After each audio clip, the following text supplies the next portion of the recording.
Congrats on your iBaby M2C upgraded version. Included in your package is everything you will need for a successful installation. Now, open the iBaby Care app. If you haven't done so, create an account. Once you're signed in, tap on the monitor you will be installing. Connect your device to a power source and make sure your home Wi-Fi is on the 2.4 GHz Wi-Fi band. If not, installation will not be successful. Next, enter your Wi-Fi password.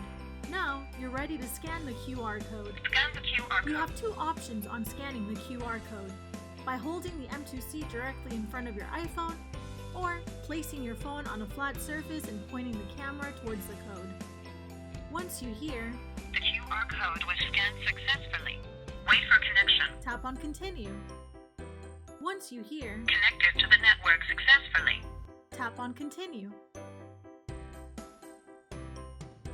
Now, wait until your device connects to your home Wi-Fi and installs. Congrats! You have now quickly and easily installed your iBaby M2C upgraded version. If you have any questions, email our customer support at support@ibabylabs.com.